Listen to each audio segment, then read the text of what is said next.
There are many types of finishes for electric guitars. One of my favorites is using color coats over highly figured pieces of wood. The color helps accentuate the figured grain and really makes for an impressive finish. Let me show you how I do this.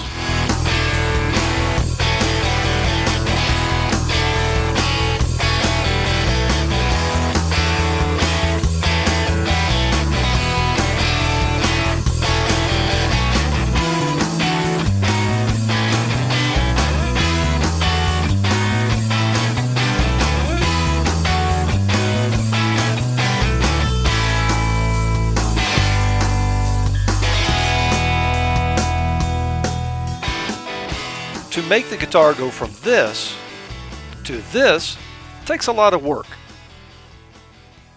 I started by masking off the sides, but left a portion of the quilted maple top visible so that it looked like bindings. I did the peg head the same way. I then used black leather dye to paint the entire quilted maple guitar top. On the peg head, I sealed the inlay and then painted the maple veneer black as well. After the dye had dried, I used 220 grit sandpaper to sand the dye off the maple. The highly figured part of the grain soaks up more dye than the rest of the piece of maple. The idea is to leave the color in this highly figured grain so that it accentuates it. If you sand the color all the way off, then you won't have the desired effect of popping the grain.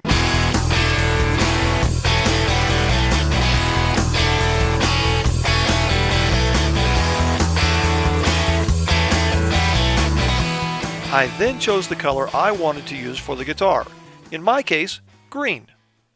I got these dyes from LMI. Make sure that you get the appropriate dye for the product you are using. I mixed mine with lacquer thinner and added a small amount of lacquer to the mix. I then went to the spray booth and sprayed a few color coats until I got the shade I desired on both the guitar and the peg head. Next, I sprayed a few coats of clear lacquer to seal in the color coat. For the back and sides of this guitar, I decided to use black. So, I needed to tape off the binding portion of the maple top I had just sprayed green. I also masked off the top of the guitar. Everywhere I didn't want black had to be covered. I then made my own spray paint by adding some black dye to my lacquer. The first few coats you spray are semi-transparent, but the more you apply, the darker it gets. I wanted an opaque finish, so I sprayed until I got that amount of coverage.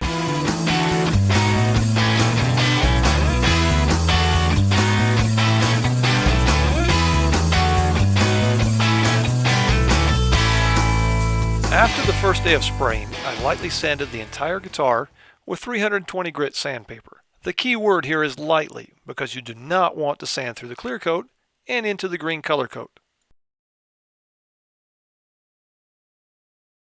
On day 2, I apply between 3 to 5 clear lacquer top coats at full strength.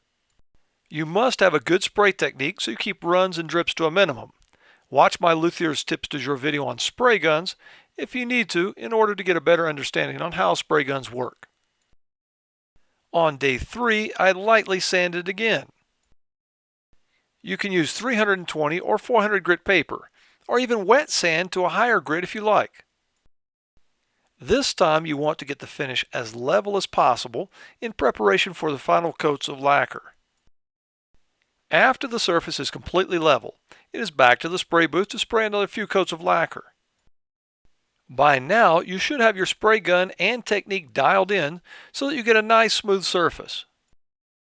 You can even thin the lacquer up to 50-50 if you like, but be very careful to not get any runs or drips in your final coats. Once the final lacquer coats are sprayed, you get to take a few weeks off while the finish cures. I like to wait at least 3 to 4 weeks. After that, I begin wet sanding the finish with 600 grit and progress up to 1500 grit. Placing a single drop of liquid detergent in the water helps the sandpaper grab the finish better. Spend some quality time with the sandpaper, making sure that the finish is completely level. This usually happens just before your arm falls off.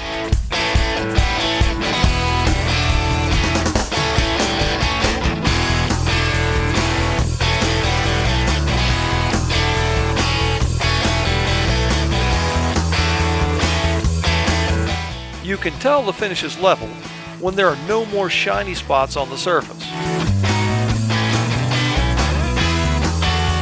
After that, spend some time on the buffing wheel removing all sanding marks until you get a nice mirror finish. Watch my Luthier Tips du Jour video on buffing high gloss finishes for more info on that. If you did everything correctly, you will have a really cool finish that looks something like this.